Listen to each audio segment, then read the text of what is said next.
everyone. Welcome to Word Funk. I am Leon Thomas, and I am joined by Johnny Maloney. Again. And Austin Yorsky. Again, we do this every week, sure.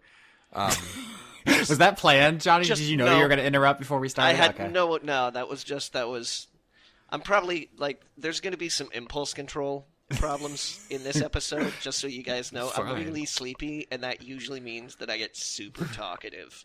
Interrupting? Oh, that's good. That's good. First of all, you do that. You do that constantly, and it's fine. I like that about you. But also, that's probably good for the show if you're like peppy. People love that crosstalk. I'm in the middle of a sentence. Someone else should interrupt me, and then I'm going to keep talking, but you should talk too. And so we just get that really good overlapping flavor. That's how you do the good broadcast. You got to do it like this. this. Everybody's You got supposed to, to talk because it's really important that It's we do this. Absolutely, I agree with the Bears. So how about Big Dick Nick, guys? He did it. Wait, who was that? Is that a football thing? Yes. It sounds like it. Go Underdogs. I don't care, but I'm always happy to hear somebody topple the establishment, which, as far as I know, the New England Patriots are like the closest thing to in the NFL. Yeah. Also, Tom Brady is a big Trump supporter, so I was just really cool with him losing. So it's like, yeah, I mean, I don't have strong football feelings, obviously, but I heard that Tom Brady is kind of a piece of shit, and that I watched that video that Austin told me about the Philadelphia Eagles and the Unions, and I like that. So I was like, yeah, all right. I guess that's the team I want to win. Leon, I didn't are you watch trying it. to tell me there's something wrong with rich white guys? Yeah, I mean usually, but yeah, I didn't have any true interest in the sport, but after I heard that what the result was that night, I was like, oh, good, I'm glad that happened, and then I moved on with my life, I suppose. How were the sports to you, Austin? Yeah, as the sportsman, let's go That's to the the term. sportsman corner. I don't want to spend too much time on it. I know our audience isn't super psyched about it, but it's a feel good story. I'm not a fan of the Eagles particularly. I'm a Bears fan, different division, not really a lot of overlap there. But you hate the Patriots enough. Yes. Yeah. First of all, just because they're the people who win most of the time. They're like the Yankees are in baseball, where they're so dominant. Or I don't know, really follow baseball, so maybe not anymore. But they're just like they're the man. So did you sit down in front of your television on Sunday and say, "Is the enemy of my enemy my friend"? Look, just like a good movie, sometimes it's more fun to root against an awesome villain than it is to cheer for a boring hero. So I get that. Yeah, you're saying the Eagles are Batman. We're not really there for him. We're there for the villain to lose. Oh yeah, I definitely want to see Two-Face. But the thing about that, just real quick though, is Nick Foles, the quarterback of the Eagles, has kind of a cool story. I think they're probably going to make a movie out of it someday. He was, second string in a lot of other teams, kind of bounced around, wasn't a big name. The only reason he really played this season is because the guy ahead of him got injured, and he just really stepped up in a big way. Not only did he beat Tom Brady, one of the greatest football players who has ever lived, but he was the first person, I think, to catch a touchdown pass and throw a touchdown pass in the same Super Bowl, which Tom Brady also tried to do and embarrassed himself in a very gifable, memeable moment. Wait, to himself? No, it was like a trick play where he threw it to somebody else who threw it to him. Is Nick Foles the quarterback? For the Eagles, yes. Right, okay. Does he have a big dick, or were you just joking? That is apparently his college nickname based on his anatomy. Is Big Dick Nick. Okay. I'm a little curious about this, because this is sort of weird. Is it Nick Foles didn't really beat Tom Brady, did he? Because as far as I know, at no point in time are two quarterbacks on the field at the same time. Is that right? Yeah, that is how the game is played, yeah. And I mean, listen, I'm not going to say Tom Brady went out there and stunk the joint up. He had one of the best nights of his life. It's just the rest of his team wasn't good. Right. And the Eagles are, on average, better, and Nick Foles did well. I take issue with that concept that Nick Foles beat Tom Brady, because I sort of feel like you can't beat someone at a game if you're not playing together. Yeah, I don't think that's entirely true. For example, if Austin and I in two separate rooms took the same spelling test, and Austin got better than me, then even though we had no interactions, I still feel like he would have beaten me. I mean, the famous George Carlin bit about football as a metaphor for the American military. We're trying to take ground from people, and we have generals, and they have an air game and a ground defense and all that. I mean, even if two generals don't meet on the battlefield, they're both doing their own thing. And there is a leadership aspect to it. And you could say that although they aren't running into each other physically, they are both trying to outplay each other. All I'm trying to say is that at the end of every Super Bowl, I think there should be like a quarterback belching contest or something like that. Like you get a minute to drink as much soda pop as you can cram down your gullet. Mm-hmm. And then it'll be like extra points or like a conversion, because then you could really be like, holy shit, did Nick Foles really deliver with his Fanta offensive?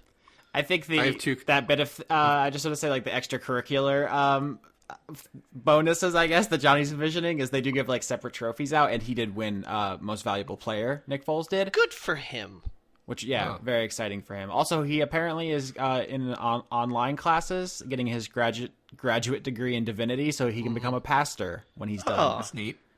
In the NFL. Although I think it's weird that he's most valuable player when he's probably not getting paid nearly as much as the other guy. No, Tom Brady is made of money, and his wife is money in human form, and his house is also made out of money, and all his best friends are just giant gold coins with faces drawn on them. Right. On popsicle sticks driven into his front lawn. Do people think that's an exaggeration that Tom Brady is friends with Trump? Because it's not. He is. No. They know each other, and he's supported Trump's presidency, to the point of having the hat. Yeah. And all that. So, I don't think you can actually be friends with that man, though. I mean, actually, as much as I don't think he's capable of human interaction. They've networked. That's their version of that. Look, sometimes, so friendships are different for some people. I would like to think that, the three of us have, a fairly, I want to say intimate friendship, whereas I feel like a guy like Donald Trump would have, pals, sort of, but only insofar as what they can do for him. Yeah, it's all about what people can do for you. Anyway, I cut you off, Leon. What were you saying earlier before I was football? Oh, no, it's fine. Basically, I did hear one thing about Tom Brady, unrelated to Trump. Didn't he decide not to be sportsmanlike and didn't he refuse to shake people's hands and just walk off the field? Yeah. He grumped. Oh, okay. Yeah. Okay. I can look. Tom Brady had a grump. I mean, he has a reputation for being kind of shitty in every respect. I think he threw some stuff at halftime last year, or hit a wall with his helmet or something because his team was bad. He threw stuff, including a slightly deflated football. Was that last year? I can't remember. No, that was years before that. Listen, it's called a dynasty, what the Patriots are doing. It's a lot like generational wealth. You see, the people who own the Patriots are the Kraft family. Sorry. That seems like a me parodying myself. It's all of that is actually true, and it is exactly the kind of thing you think it is. But you've heard it before. If you've listened to this show before, you know what I'm going to say. Blah blah blah. Redistribute the wealth. Blah blah blah. Means of productions, guillotines, that whole thing. So blah blah blah. Inferior frozen pizzas. So the only reason I bring up the he was upset at a game. Look, I can totally understand being upset about putting all of your effort into something and it not working out. I only bring it up because apparently it's tradition, and it's not just oh, he decided not to do it this time. It's very strange that he did not. Look, I'm not super tradition guy, but who does that? What was he trying to make a point? When Colin, he's one of those kind of guys who people don't say no to him. When he wants something, he gets it, and he's not used to not getting his way, and it makes him very mad. Okay, so because when Colin Kaepernick decided to break with tradition and kneel during the national anthem, I believe he was trying to make a point about racism and people and police officers shooting his people. Whereas when Tom Brady broke from tradition, he was just a little bitch. Yeah. You see, Leon, what I've learned is one of those two people is a rich white guy. I mean, what? Okay. So anyway, that's all I know. I don't know anything about sports, so like I can like snipe from the sidelines on this only and make political comments if it is like tertiarily like barely related to what I'm talking about. I watched a basketball game once, and that is as much as I know about legitimate sports. Like all the way through? Yeah, the golden retriever one. You fucking asshole. All right, so I actually have a segue into law stuff if we're ready to go there. If not, we can talk about movies and junk. What do you guys want to do? No, but If you've got a segue, let's broadcast. Yeah, I have some things, but like, let's do it. Okay. Let's do your thing. Well, you brought up Colin Kaepernick, and Law Corner is not a pleasant place. There aren't a lot of really feel-good cases they teach us about because most of the things that people can agree on were basically, implemented with little fuss. Like, hey, everyone, we don't like murder, right? Yeah, okay, put that in the book. Like, fine, we don't really need to teach that. Everyone knows. But most of the contentious, vile stuff is what they have to teach us because that's the thing people argue about. Right, because nobody got sued because their cupcakes were too delicious. I kind of want to read that case, though. So here's a case I encountered today, which... Okay, let me set the scene here. My criminal procedure professor is a pretty low-key, funny guy. Like, he does, like, a lot of, like, understated, kind of, like, wry, dry humor. I've taken him for, like, 2 classes now, and I signed up for this one because I saw it was him. He's very good, and I enjoy his stuff. But today, he was brought to... I like it that you can talk about your law professor as though, like, he's one of your favorite stand-up comedians. Yeah. Where you're like, yeah, I like his stuff. Yeah. His last special was great. His material. It's actually super important. There are some professors you don't want to get saddled with. It's like a really big decision. But today he was brought to near catatonic state. He was talking about basically Fourth Amendment stuff, and he asked the class, like, what is an alternative to arresting someone? And what he wanted us to say was a notice to appear. So instead of police hauling you down to the station, throwing you in a cage, and waiting for your court date, just giving you a paper saying you need to show up at the court on this date. Yeah. But the girl who raised her hand and was like state-sanctioned execution? No, she just said, shoot them. And was she joking? He slowly lowered himself to the floor and got in kind of a fetal position and just wrapped his arms around his knees and stayed down there for a while. Was the girl joking or was she being sincere? I don't know the person well enough. I think it was kind of maybe done in like half jest as like sort of an option, but also clearly a gross one. So testing the waters, kind of being like, maybe some people in this room are going to agree with me, so I'm just going to word this ever so slightly. Yeah, and then if they don't, I can say I was JK. Mm-hmm. I was trolling. My intuition was that it was not meant in poor taste. I've floated some stuff out there like that before, being like, what do you think should be the standard for police entering your home? And I say something like, well, I'm white, so I don't really have to worry about that kind of stuff. It's like, it's dark humor for the unfairness in our system. So that's how I choose to live my life, is believing that was meant that way. Okay, fair enough. But I don't know this person at all, so I can't really say. But all this leads into the case I wanted to bring to you guys, because, and I just realized now where I'm going with all of this. I found it along the way. Was that on my other podcast, Dice Funk, we have reached a point in the timeline of the show that's more or less modern day. Every season we move forward in time, and that has meant we've introduced a lot of more or less realistic modern politics into that, and which is fun and fine and good, but it has also proven very confusing for non-American listeners and cast members, frankly, especially when it comes to policing. Mm-hmm. So here's the thing. I think I know about which you are that which you are about to speak of, but Yeah. Please continue. Here's the thing. American police culture specifically, but American culture more broadly as well, are so immoral and backwards and vile that when presented to non-Americans as fiction, it stretches their suspension of disbelief. They reject them as unrealistic. So Did you like have like a character where a cop had a gun and like the non-American players were like, no, that's too far? specifically, it was a cop shot one of the player characters. Oh, okay. Yeah. I'm sorry. And it was yeah, and they were like flabbergasted not only that a police would do that, but that there was more or less no repercussions for the police officer, which leads us to this case that I read today. This is a 2007 case, so this is as modern and as recent as you can possibly get. Los Angeles versus Mendez. Menudo. My handwriting is awful. Okay, so here's the case. This guy is in it was his home, basically. Yeah. He's just chilling.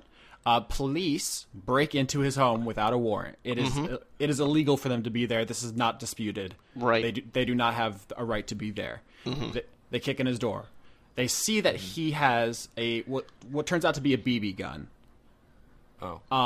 But I mean, it's his home, Second Amendment, open carry.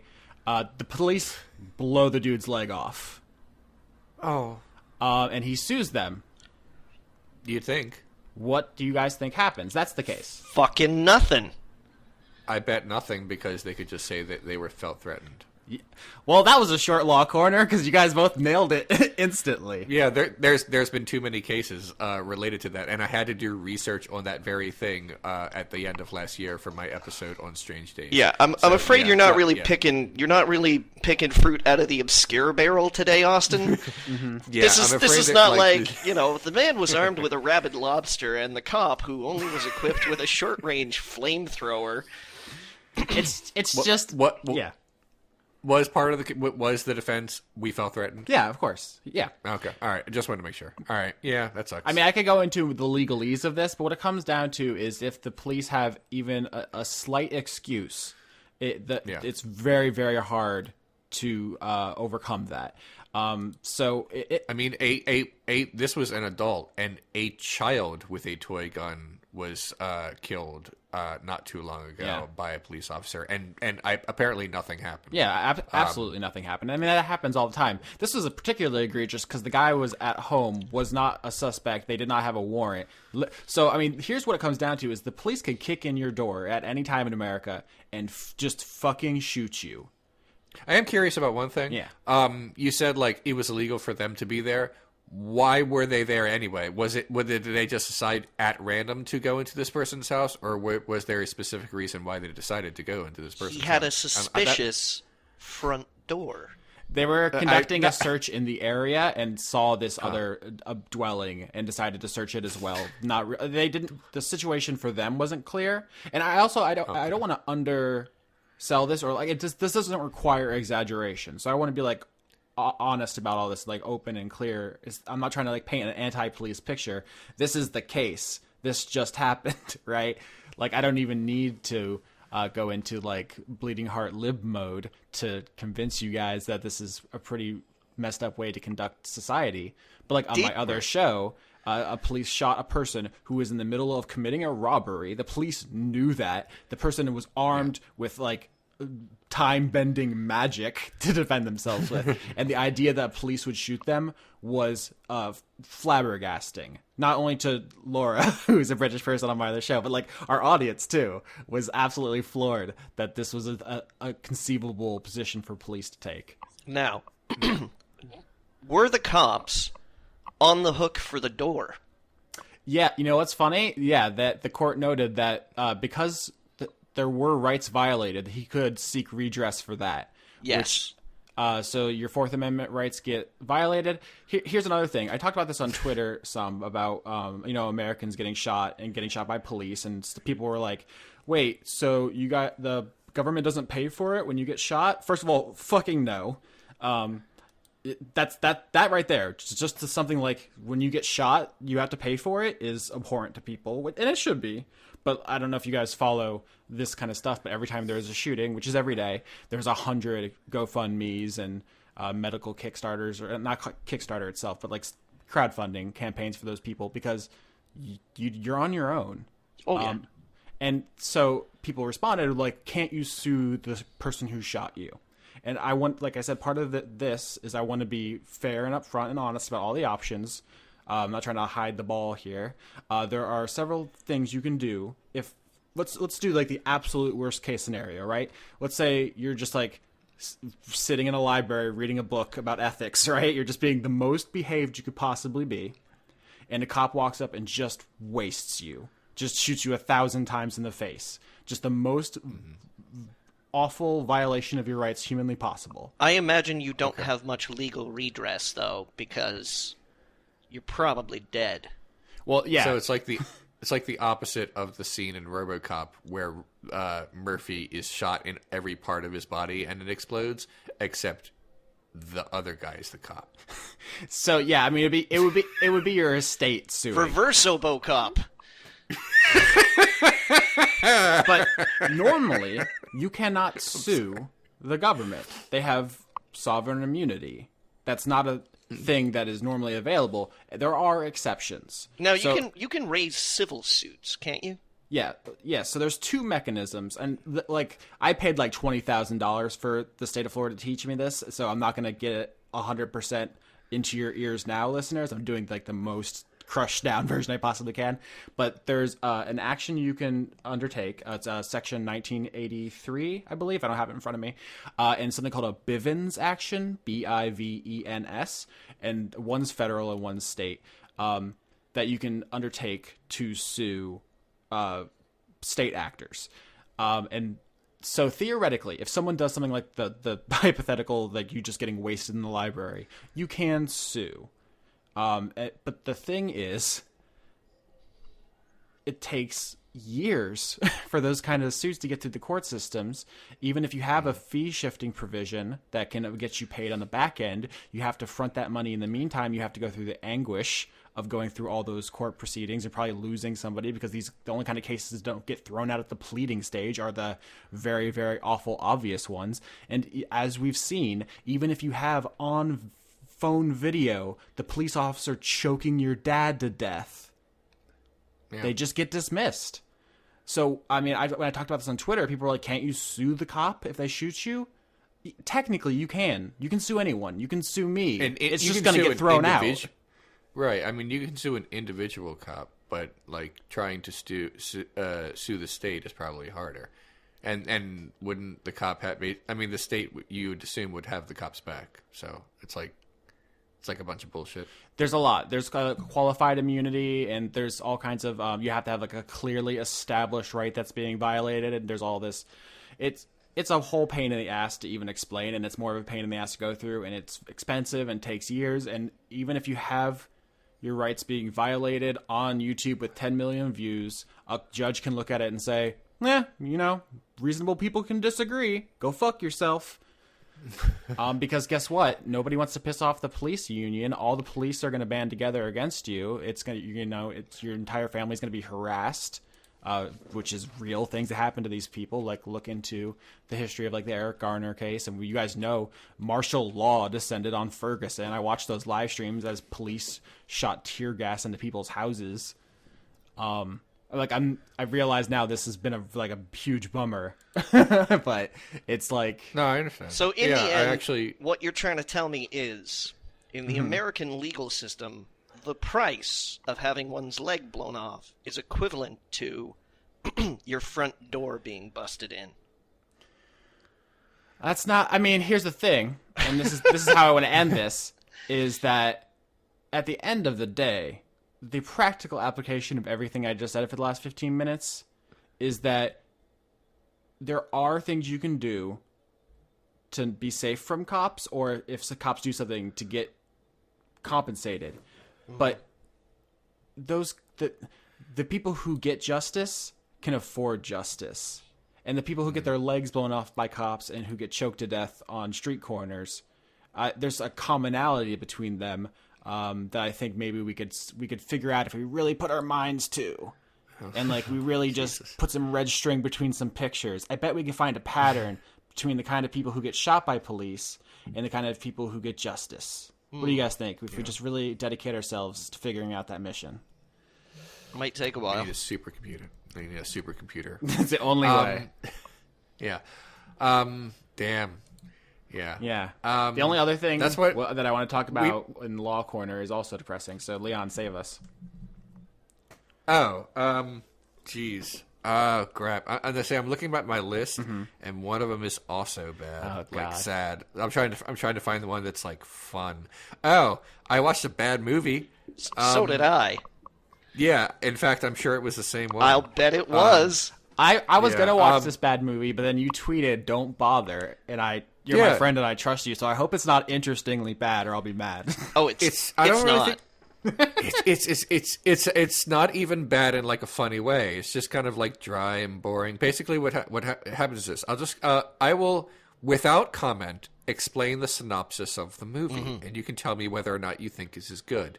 The world needs fuel, so astronauts want to shoot lasers in space to solve this, but the lasers make them go to another dimension, and it's bad. Look, admittedly, you could probably find a good movie in there somewhere. When I was watching this, within like the first 20 minutes, I was like, I could be watching Danny Boyle's Sunshine right now. And then, which, was not the greatest movie of its era, but it was pretty good. It had some impressive visuals, some pretty good performances. Like, have you guys said the name of this thing yet? I know what you're talking about. I'm sorry. Not sure. No, I'm sorry. I apologize. The Cloverfield Paradox. It was the third Cloverfield movie. The first one was kind of I don't like it at all, but some people think it's fine. The second one is quite good. And this one is a butt. It's hard to explain why this movie is bad without going into like a lot of detail, and it's so boring. It left a lot on the table too. Like, for like the first 45 to 60 minutes of the movie, it seemed like what they were doing was setting up several science fiction cliches all at once. There's a weird monster on the ship, or they've traveled to another dimension, or maybe they've traveled in time, or there's all these false trails that they drop during the movie that when you finally find out what's going on, does not explain any of the other shit that's been happening. Like, I'm still reeling from the fact that Chris O'Dowd has a beard in this movie. I can't reconcile that. So obviously, I was on Team Alternate Dimension in the first place. Okay. But can we go full spoilers here? Yeah, I guess. I mean, from what I can remember. What the fuck killed him? What killed Chris O'Dowd? This these weird magnetic metal tentacles came out of the wall and just started fucking choking him. Yeah, like it's happening, and I'm like, wait, okay, so is the ship alive now? Because it looks like it's very explicitly trying to kill him, whereas before there were these random anomalies. So it's like, oh, what exactly is happening? Is the devil doing it? Is this Event Horizon? What's happening? It's like. Yeah, and like you said, they tried to do a lot of things, and none of the things were substantial enough because they didn't really go in one direction. Is what I'm trying to say. Yeah, it was a mess, and not a hilarious mess either. Just no, just boring. Just a mess. It was. Yeah. What was it? Dan Olson on Twitter said something about science so soft you could spread it, and I was like, this movie is it's like no name brand mayonnaise. Yeah. Where it's just it's there, but nobody's gonna sing its praises. I was personally disappointed by the hype between when it was released to when I saw it was only it was less than 24 hours. So I couldn't say that any hype ruined it for me. No. But I did see something on Twitter wow, they kept this under wraps and it has so much star power, and I started thinking, what the fuck? What is Matt Damon in this and we just didn't know? And it's no, it's guys like Chris O'Dowd and Zhang Ziyi and like a couple other people who used like I had like with the exception of Zhang, it was filled with people. And I'm not trying to give him shit or anything, but like when people were like screaming about the star power of the film, like, oh, I can't believe all these big stars are in this secret movie, I was like, oh no, these are like the guys who you always recognize in movies, but you never remember their names. They're like really talented supporting players, and I dig them, but I don't know. That was like an odd, like recurring comment in my timeline. Maybe this is anecdotal, by the way. This is not like universal. Yeah, that was the only like disappointing part, I guess you could say, of the film because there was no hype. It just kind of plopped into existence. Yeah, it's not good. That's a shame. The Cloverfield franchise. I guess is now tied together because I guess spoilers at the end of the Cloverfield Paradox, the original Cloverfield monster appears, and apparently the space lasers they explain it's like the God particle stuff, like the all that Higgs boson stuff. That's what they're doing in space. But apparently their experiment created all the monsters from the two previous Cloverfield movies. Was that the explanation? Because I must have drifted so. by that one. No, in the beginning of the film, they kind of like telegraphed it. They watched TV. They were watching TV from an Earth TV station, like with no delay apparently, in space. And the guy says, "This is the Cloverfield paradox. If they do this in space, like holes in time and dimensions will open and monsters and creatures from the sea will emerge." And as soon as he said that, like, oh, okay, this is how they're going to tie all this together. Okay, I get it. The only other complaint, the only thing that's funny about this movie, I guess you could say, is that the Chekhov's gun is a gun. They like someone like makes a gun from a 3D printer, and then someone takes it away from the guy, and he says, "Okay, let's lock it away."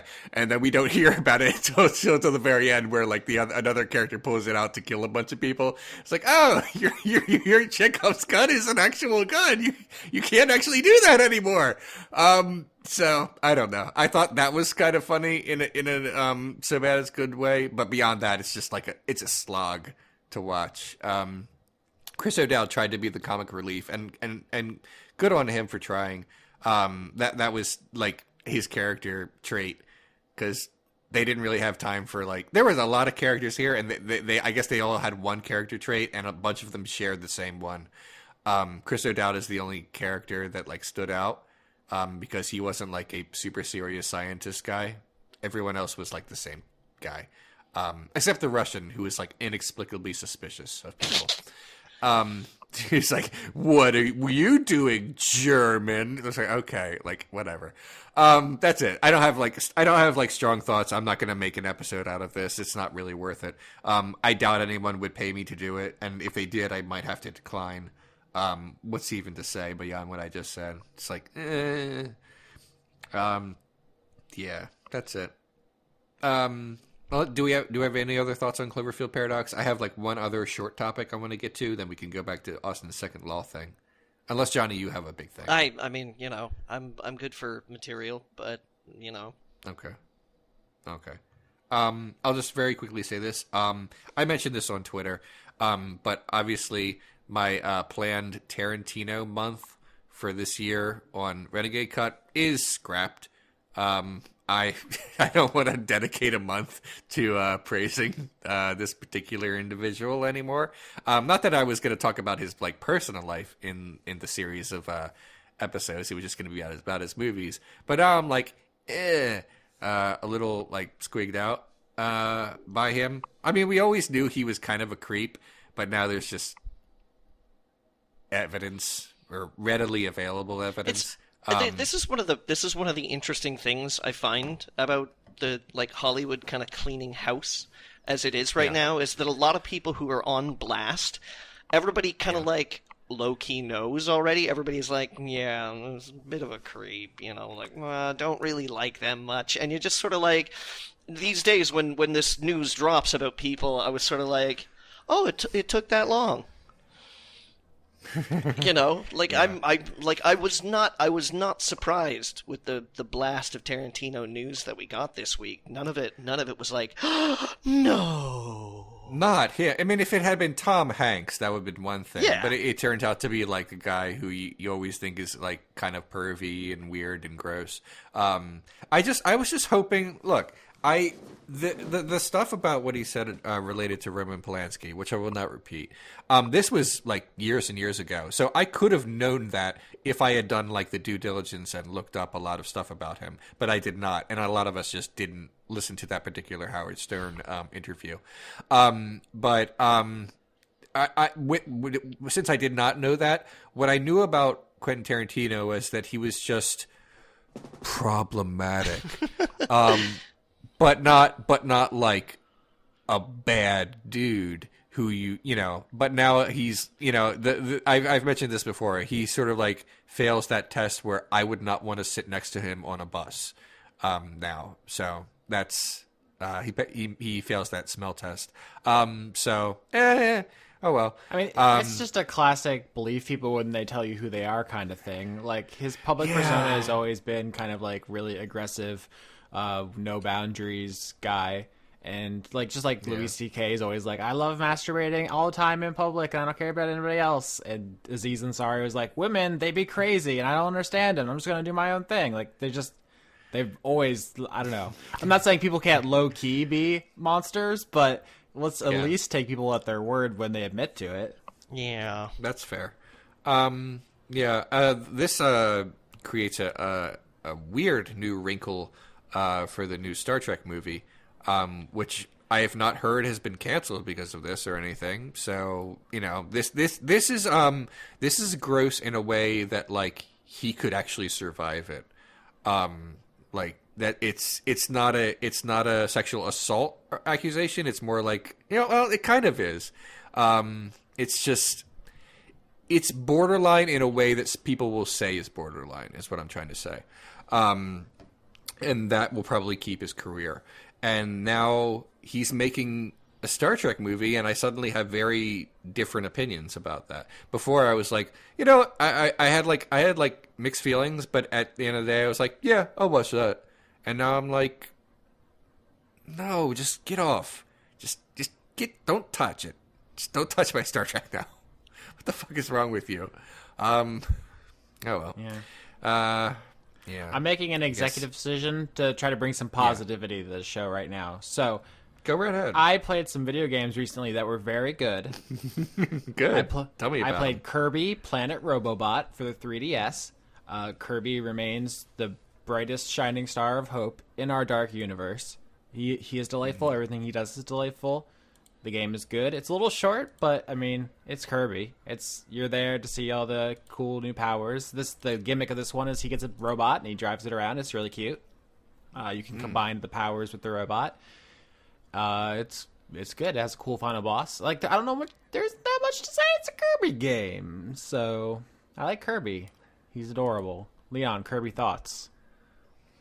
I played the first Kirby on the Game Boy. And Kirby's Epic Yarn many, many, many years later, and none in between those or after those. So, that's it. So you've never played a Kirby game with the core Kirby mechanic of eating people and turning them into powers. Interesting. Not to the best of my knowledge. That was just never, for whatever reason or another, that was just never a game that I played. And I haven't played since. I bet there are people out there whose only exposure to Mario is like Mario Kart, Mario Tennis, Mario Golf. Never played a Mario where he jumps. That's interesting. Yeah. I don't have strong Kirby feelings. I have heard that the games are fun, but I can't, speak to it from personal experience. That's it. Johnny, Kirby thoughts? I've never played a Kirby game that I didn't like. Friendship with Johnny ended. Kirby is my new best friend. I'm saying I've never played a Kirby game that I didn't like, Austin. It's one of the most consistent franchises that I think Nintendo manages to crank out. Oh, I jumped the gun because I had imagined that you didn't own any Kirby-centric platforms. I say centric because they're the most important thing. I don't own, but over the years, it's a little difficult to dodge, some of the major franchises. So, like I've had friends that have had Wiis and GameCubes, and I owned a Game Boy back in the day, and I had a friend lend me his, I don't know, a Game Boy of some kind, so that I could play the Pokemon games. Yeah. And I played some Kirby games on that as well. So yeah, I played like a handful, maybe like 3 or 4 or something like that. I couldn't name them. I'd probably be able to point to them and go, that one, I think. But yeah, there's not a lot of, what's the word I'm looking for? Variants in a lot of the Kirby games that I've played. They kind of like, they have a thing and they sort of stick to it. Like, it's consistent. There's two kind of strains of Kirby. There's the very basic Kirby-ass Kirby, like Dreamland, the one I just talked about, Robobot, Triple Deluxe. There's like that, and then there's their weird experimental line of Kirby games like Epic Yarn and Rainbow Curse, and the one where you're a bunch of mini Kirbys that the name escapes me. They fucking Kirby's Air Ride. Like, they do like, I don't know who at Nintendo made this decision, but Kirby is simultaneously the safest Nintendo franchise and also the most experimental. I don't know how they pull that off, that weird dichotomy, but it's... I'm not sure I played any of the experimental games then, so... Mass Attack is the one where you have a bunch of Kirbys. Yeah. Oh. And there's one where he has no arms and legs and he's just a ball and he rolls around, and yeah, there's a racing game. Like, Kirby is super weird, and every single one of them is great. I've said this before, but every episode is someone's first, so I'll say it again. It's the best video game franchise that exists, period. Oh, wow. In terms of, long term. Because there's like... Leon, staunch supporter of Mega Man. How would you respond? It's hard for me to muster, like, defensiveness about video games, even Mega Man. Look, you're fine. It's fine. You can like Kirby. I haven't played a Mega Man. Well, that's not entirely true. I did briefly play a Mega Man game at MagFest. I haven't played games in general in years.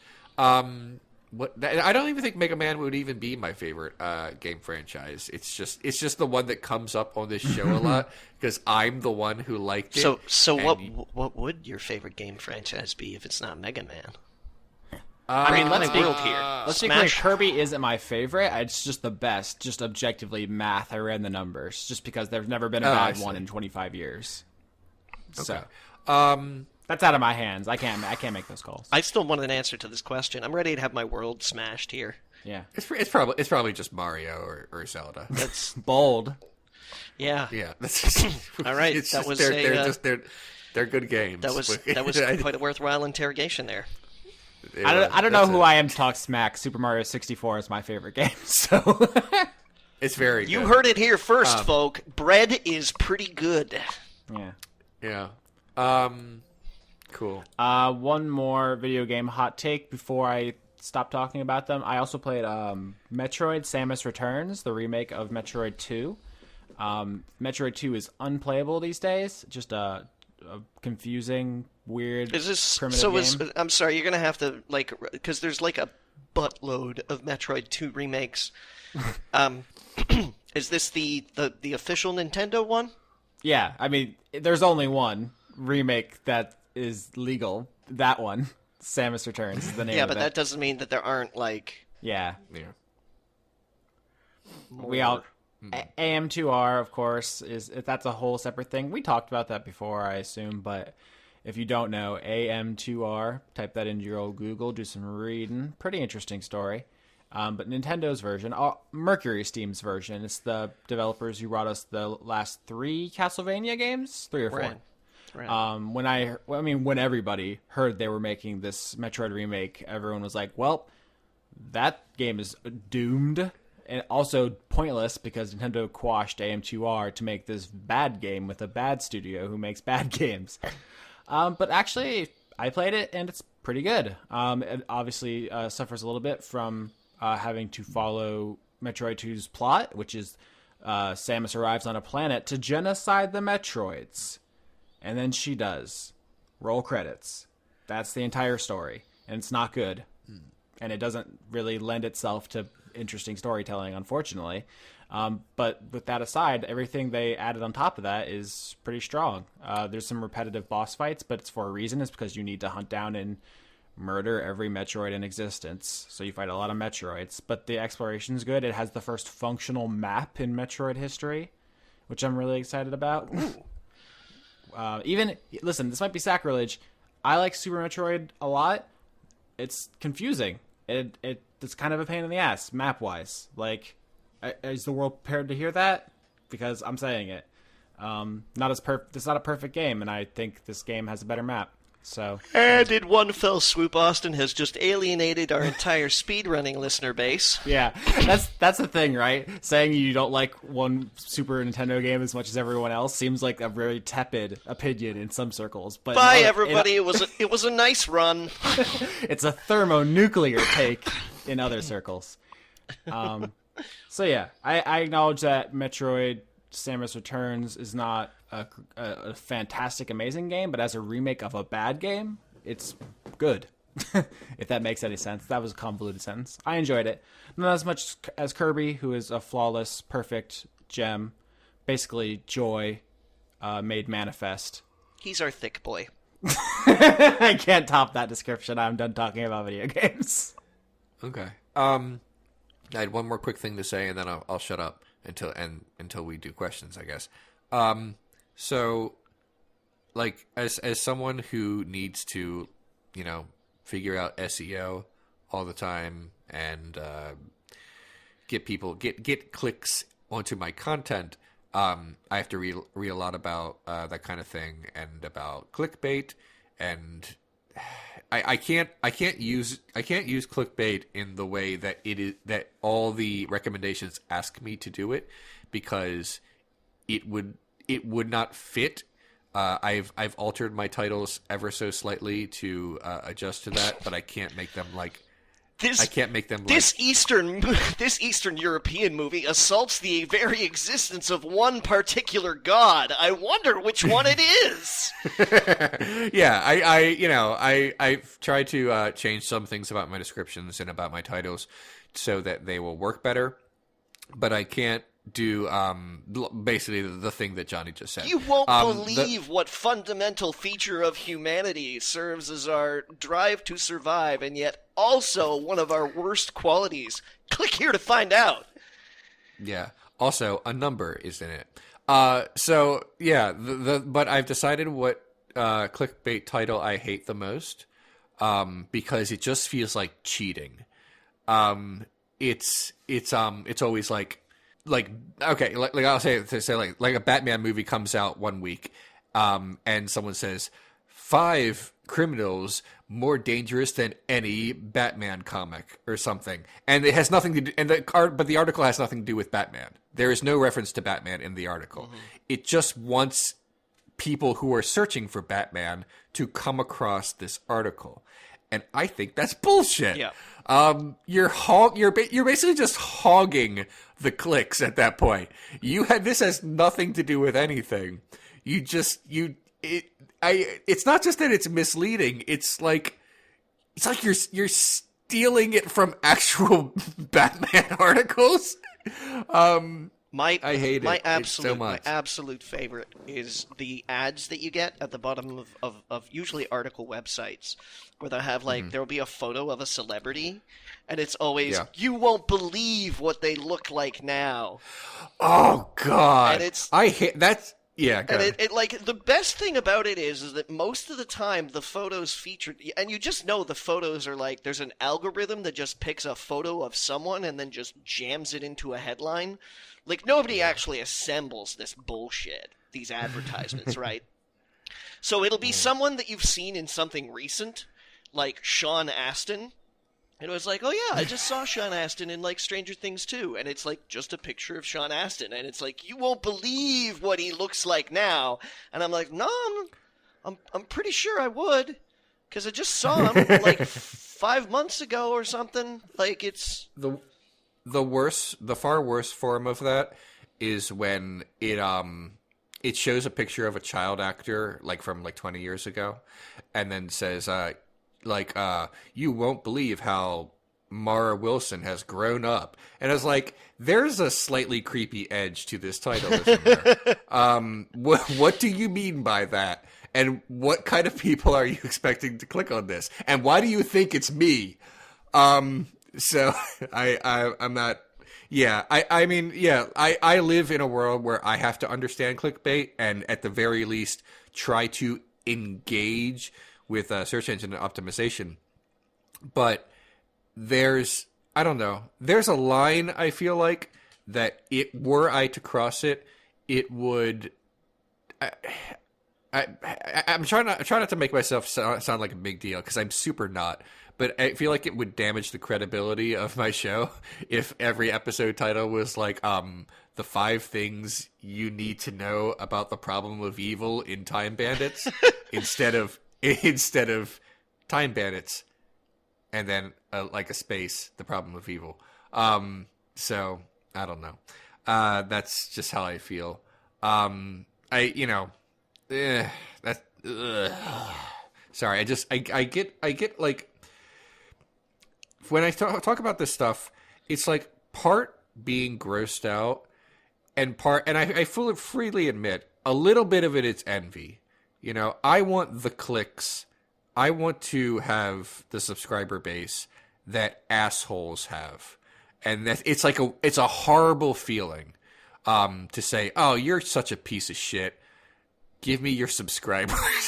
I came across a tweet the other day, a promoted tweet that just that just it revved me up. Like, I almost got physically ill from reading this. Okay, it was from a company called Mark Space, and the tweet just read: "Join first 3D/VR platform for shopping, business, and social life based on blockchain."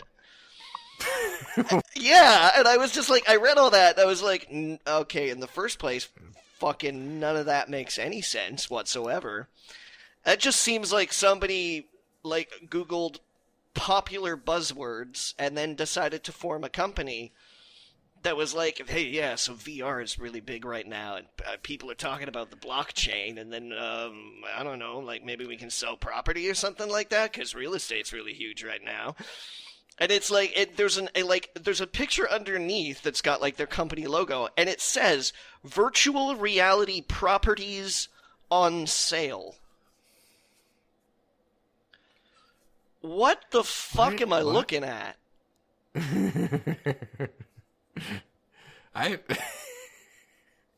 Oh my god. I don't even know what that means. Oh well. I mean, but yeah, I guess if you want to give them your money, then good for you. I suppose.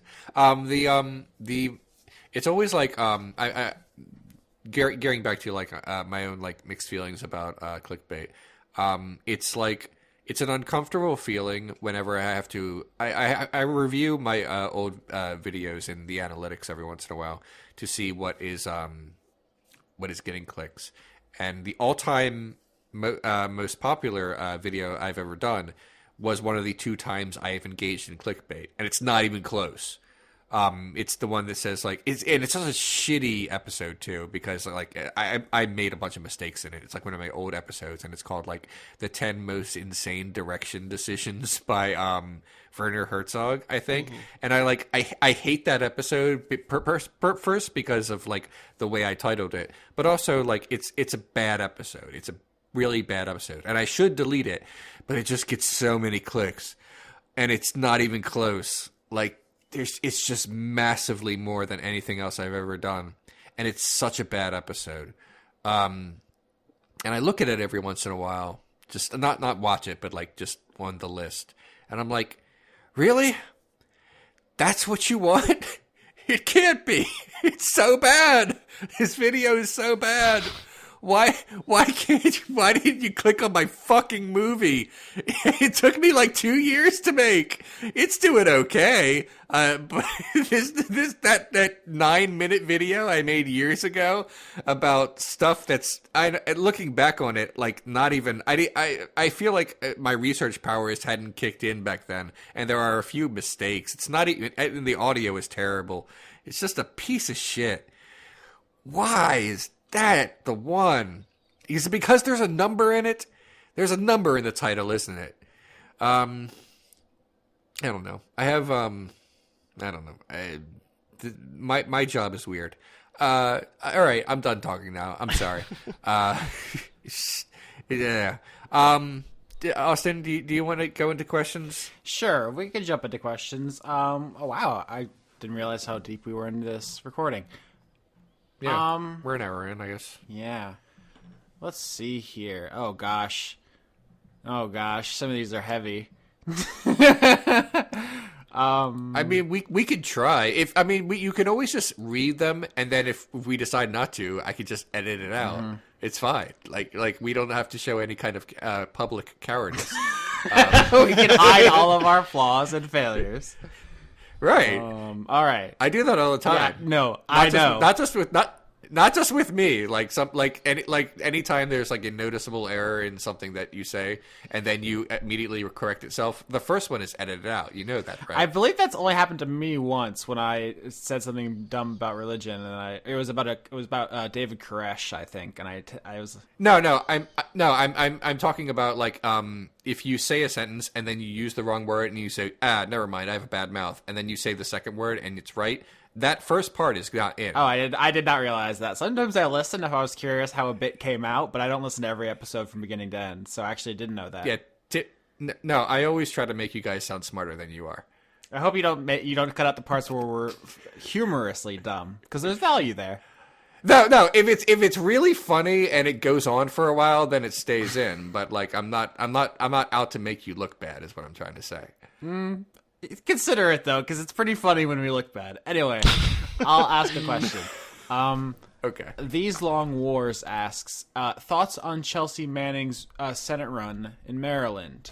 So there's more to the question, but for some place setting, you guys heard about the recent controversy where she went to a party where there was a pretty gross, I think, white nationalist element, and she claimed she was crashing it, but it was a bad look, and she later apologized.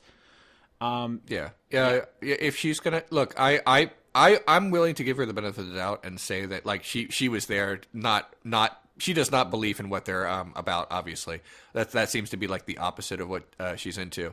But here's the thing: if she's going to be a politician, she's got to learn about optics. Yeah.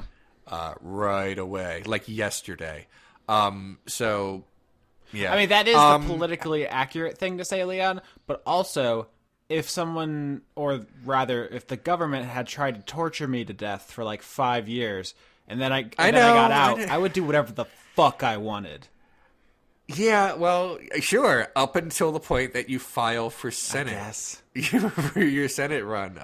Look, here's how I feel about Chelsea Manning running for Senate. I have weird feelings about people running for a high office without doing earlier public service first, but Senate is not president, so at least there's that. I would say that she's pretty reasonably well informed, so there's also that. Here's the thing, though. If she were like running against like a horrible, terrible, like far right creepazoid who we just need to get out, I'd be like, yes, go Chelsea Manning. I believe in you. But she's running in she's basically doing a primary against a pretty well, as far left as Democrats go, Democratic senator. Ben Cardin is like, he's not like a moderate or like a secret right wing guy. He's like, you look him up and he's like, oh, pretty much everything I'm more or less want out of someone who's in that party. So it's not like, yeah, take him out. I don't have that kind of like energy about it. she certainly has every right to run, and I'd be interested in her ideas versus his. But the enthusiasm to unseat someone who is more or less what I want and also extremely experienced, I don't have a lot of enthusiasm for that, is what I'm trying to say. I don't know. I hear you. So it's a complicated feeling to want things.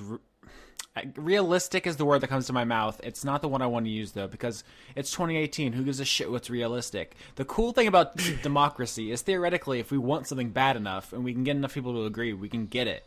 There's no reason we can't all just get, like, socialized medicine advocating politicians into office as soon as possible. We could have anything we want if we get it. If we get the votes, right? That's the way it should work.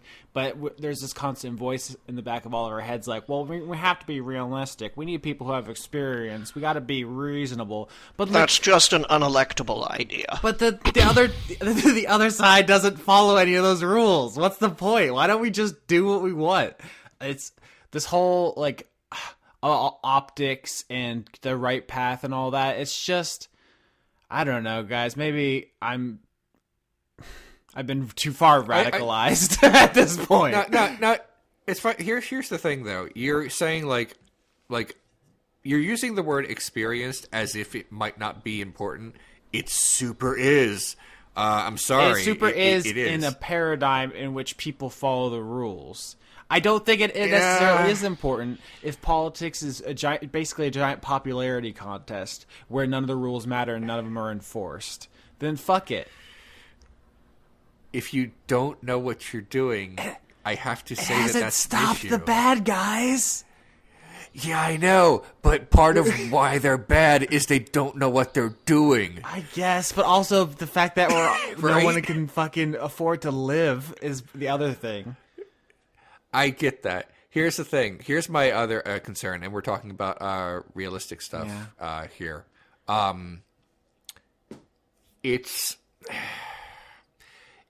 She's a tough sell for a lot of people, and I'm not just talking about like the controversial nature of her incarceration. I'm talking about the fact that her plan to get into politics is to go up against someone with whom she probably shares most of the same ideas. I mean, Leah, or same political. I feel bad about cutting you off, but would you be saying the same thing if she was a racist sex pest with a history of lying, like the person who just got elected to the highest office? Would that calculus matter to you? Because it feels like we're following rules that only are to our detriment. I'm only explaining that her chances are limited based on the fact that not only who she is, but she's going up against someone where, how do I put this?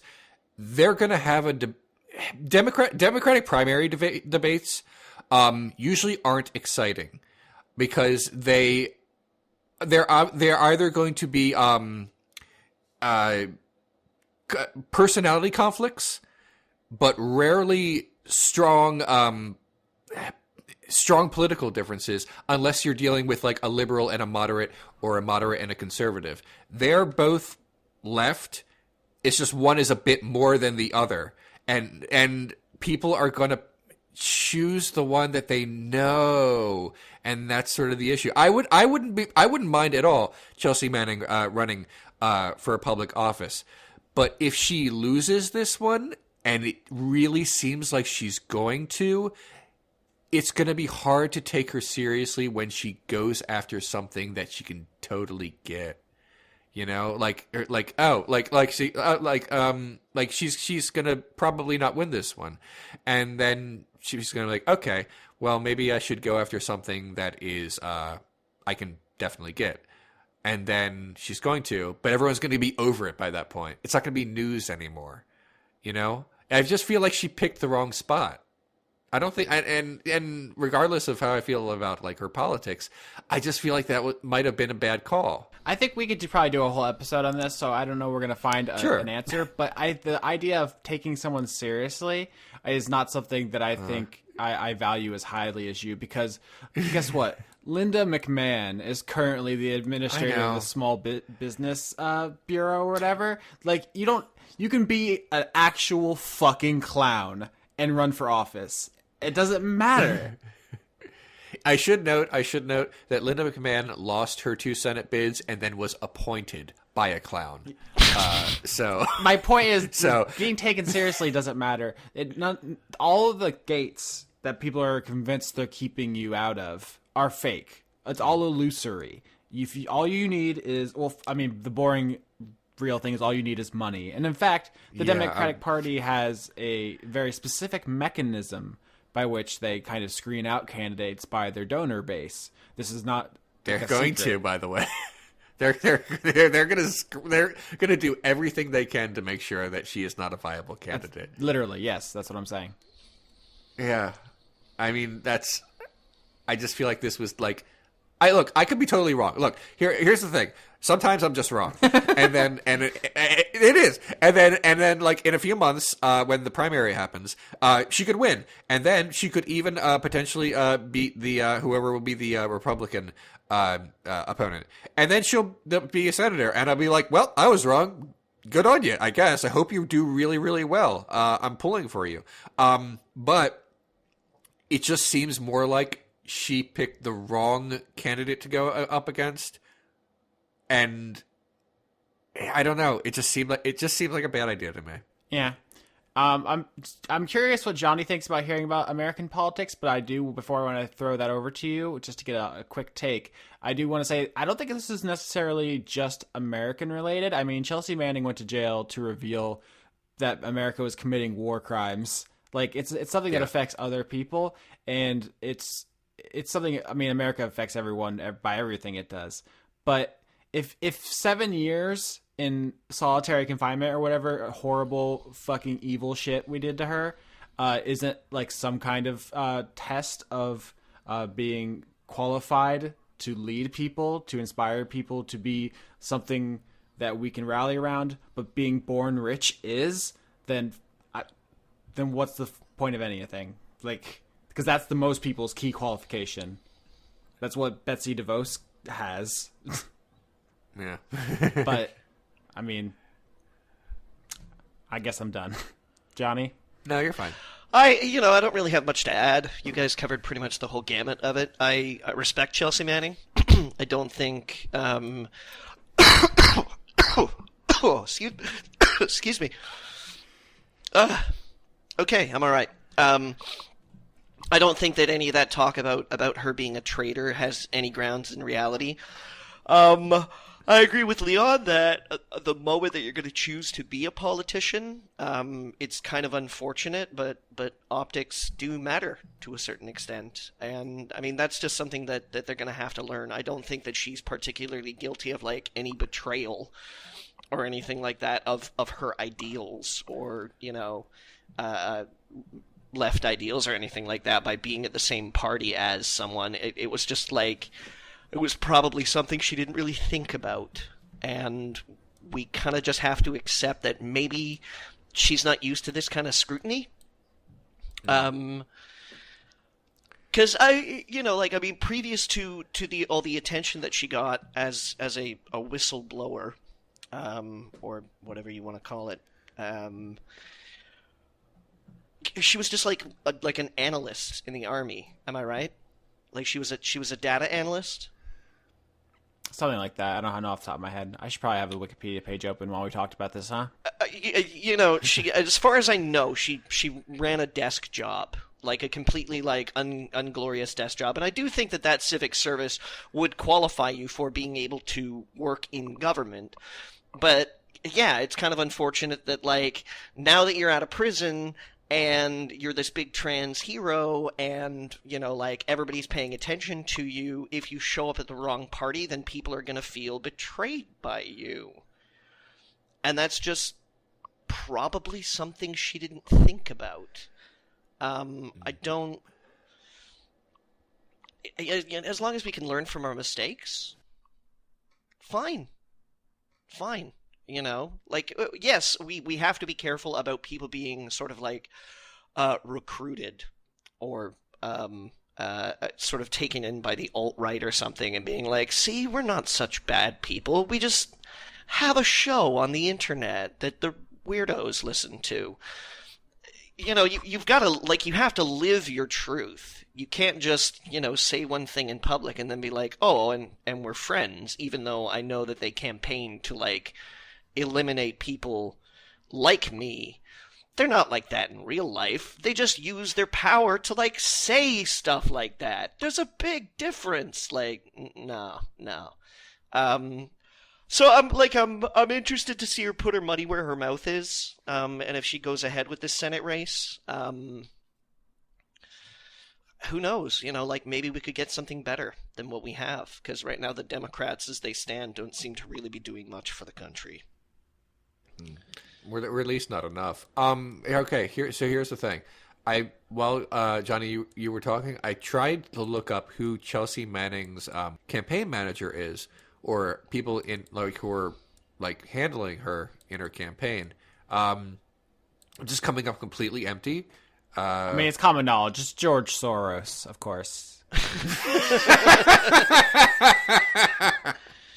Oh, as funded by the Illuminati. Mm-hmm. Yeah, but in all seriousness, that's the kind of thing.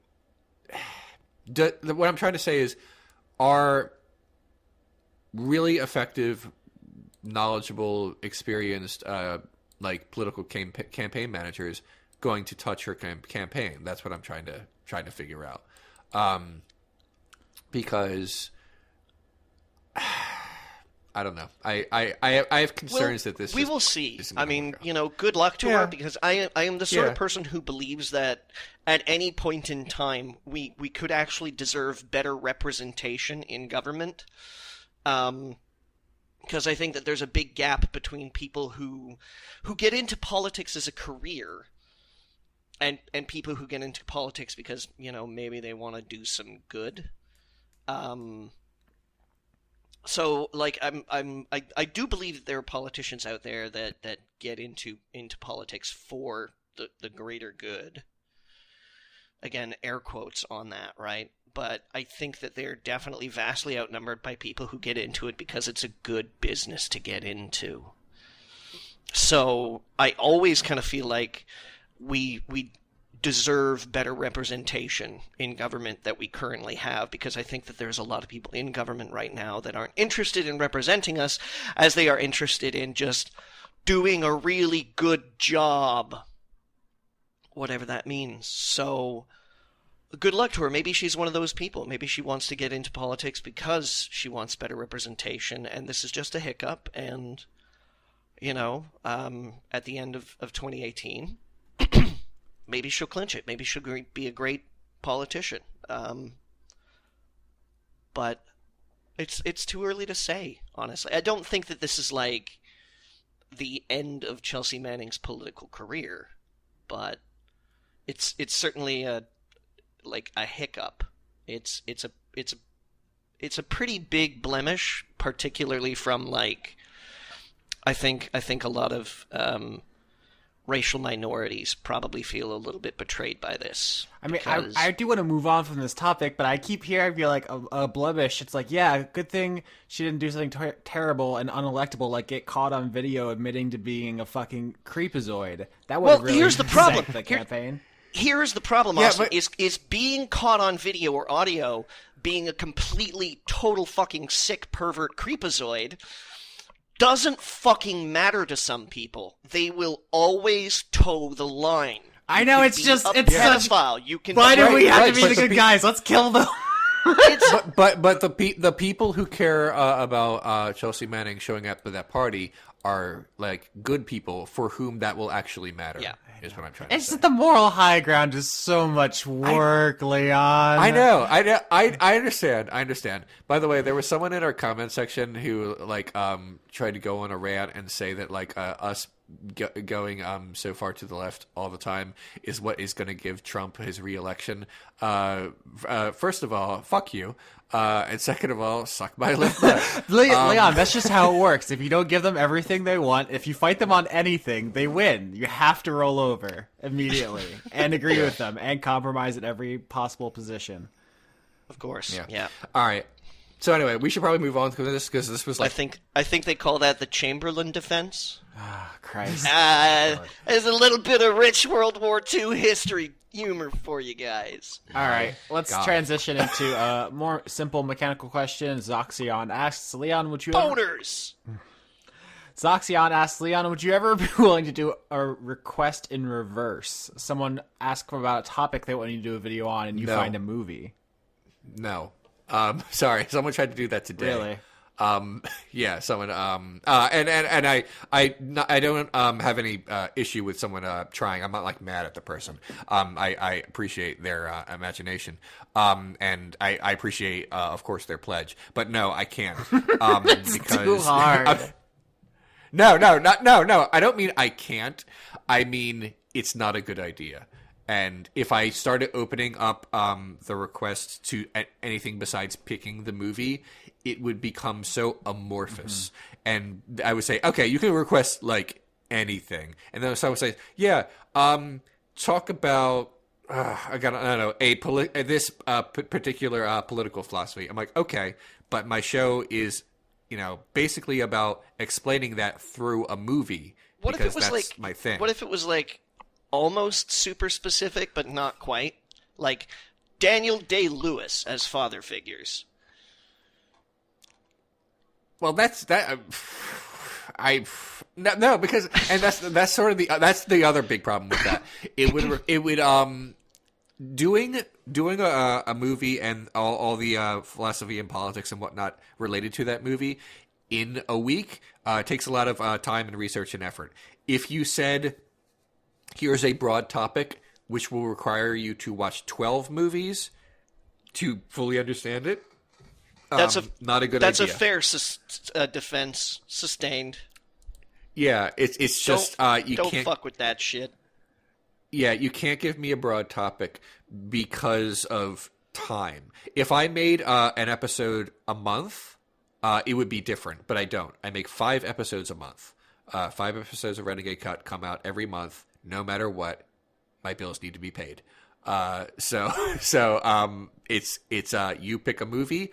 I will talk about the movie, and I will also talk about the other stuff that I talk about on my show related to the movie. And that is it. All right, transitioning into a more comical question. Cormac O'Sullivan asks, if you could have a domesticated version of any wild animal, what would it be? Ooh. Yeah, this is a good one. I don't Ostrich.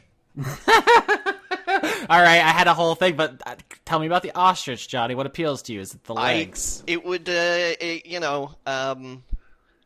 would hope that I might be able to ride it at some point in time. Mm-hmm. Yeah, I look, I'm gonna ask a question about this question, or fine tune it. So long as I know, basically, if I have a domesticated version of a wild animal, what that means to me is it will never kill me. Yeah, that's what I was taking. Yeah. It's a magical wish that makes the animal not dangerous. Yeah, or no, not dangerous to me.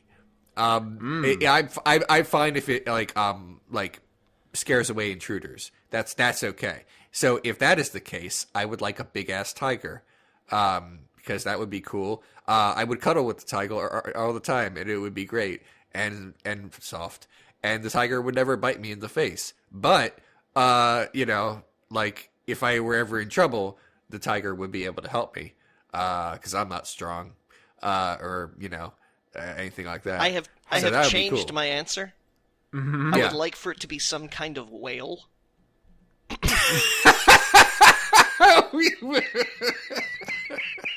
Well, that's just not practical. No, I'm not. Right. I'm not. Are you saying, going to live in the like, sea? I'm not saying that would mean that I would have to have like a giant aquarium just like put into my apartment. I mean, like, I would like to be able to go to the beach, like blow on a whistle, And then my buddy, like Freddy the Narwhal, just is like, "Oh shit, what's up, homie?" And I'd be like, "Let's go for a ride, Freddy." And then just like ride a fucking narwhal around. Like, that would be the baddest fucking shit you'd ever see on Instagram. People would be like, "Holy fuck, check this dude out. He's surfing on a unicorn whale." Like, that would be kick-ass. I also feel like I could profit from owning a tiger by letting like neighborhood children ride the tiger or touch the tiger or pet the tiger or just take pictures with the tiger. I feel like having such an exotic animal, and for some reason, based on the question, I'm just legally allowed to, would also benefit me in a lot of ways. Ooh, yeah. I really want one. Have you considered, Leon, that you might be Jasmine from the film Aladdin? I mean, it's possible. Tigers are cool. So that's it. Next question. That is it. That's the whole thing. Cyretha asks, Leon, what do you think of the pop-up text WWE has started using when wrestlers cut promos? Oh, fuck that. I didn't even finish. The whole fucking thing. Bunch of shit. They've been experimenting, especially on SmackDown, but also just like how they're doing promos now, where there's like graphics on the screen, like text pops up, or like jail cells appear like around people, like at like fucking cartoons. Like I'm watching like Who Framed Roger Rabbit, but it's not good. Don't do that. It's bad and it looks bad. Yeah, that's how I feel. It looks stupid and wrong. I feel like this is the strongest opinion I've had all episode, even more so than with Chelsea Manning. So like, yeah, like fuck that entirely. I didn't finish the question. It ends parentheses wrestling. Yeah, which I think is what people sure are going to hear me say. I know. Oh my God, we're out of time. It's after 10:30. We started a little late, but that was my fault. We could do another question if you guys have time, though. Yeah. So I always have time. A few more All minutes. Quirky Quarks on Twitter asks, if you could go to university, where and what would you study? Austin, you can't take law. So just in a theoretical universe, if you guys could master one more subject kind of thing. I know, because you both have said on previous episodes you're not crazy about actual school culture being on campus and whatnot. But I mean, I went to college and I graduated, but I just don't want to go back. Mm-hmm. It's it's not how I prefer to learn things, and I know that sounds stupid, but it's just I like learning things in a relaxed setting, because that the pressure makes it not fun and it makes me forget it, basically. But if like, for example, like I could, when I was younger, I wanted to go to film school, and then I decided it was impractical, which is not the kind of thing a teenager thinks, but that was me. That might have been cool, but I doubt it would have led anywhere. Most people who like graduate from film school don't become big shot directors. They become like people who like sort of work in such a behind the scenes role that people don't know what the title of it is. Schmitty. Yeah, Schmitty. He does the clip grips. No, that's actually that was a grips. credit on a movie. Like that's not a name. I can't remember what movie it was, but he was in charge of Schmitty. Yep. I went to theater school to do Schmitty. Okay. But yeah, I guess that's it. It would have been nice. I guess that'd been okay. Austin, what would your third degree be in? I mean, my entire adult life is basically trying to trick people into getting me to read things for a living. So my undergraduate degree was literature. That's just reading. Yeah.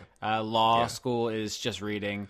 All my writing stuff, my content was really just reading and writing.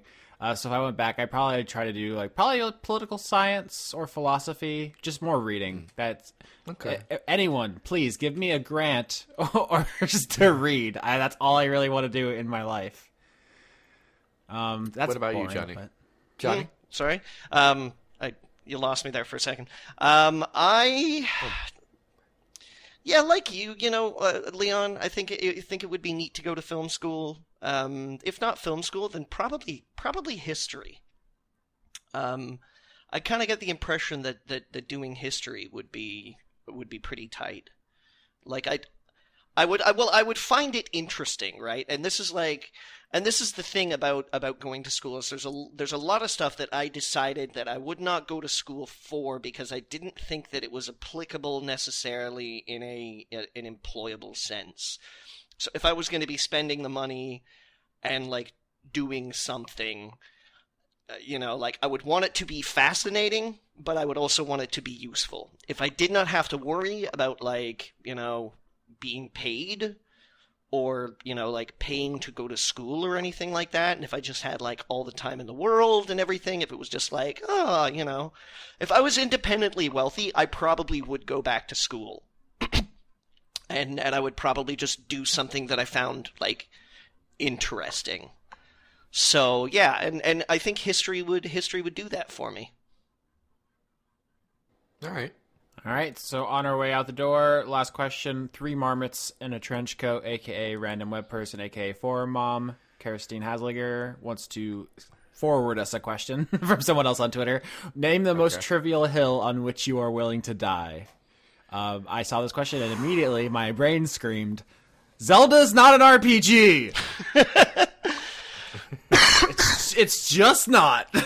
I'm sorry, please stop saying that. I saw this question on Twitter, but the problem was I saw it in a retweet quote.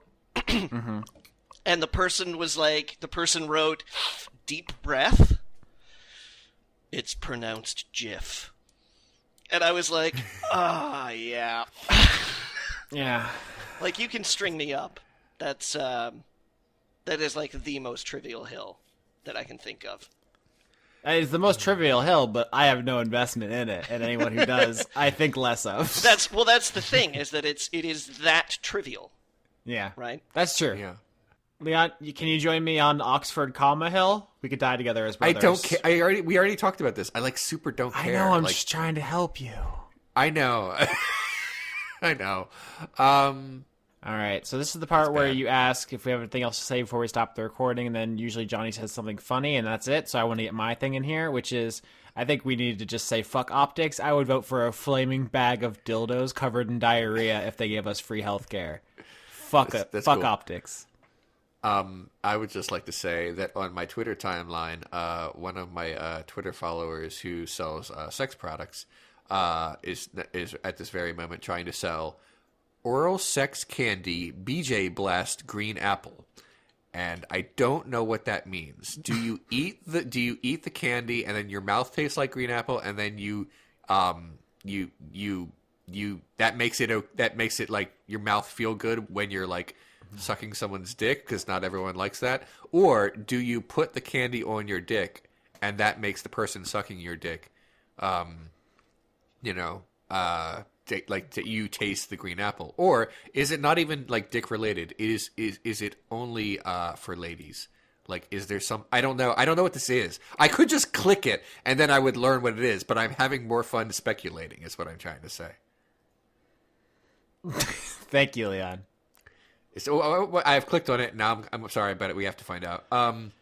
It's finally here. The world's only fizzing, popping, bursting, exploding oral sex candy from Pipe Dream.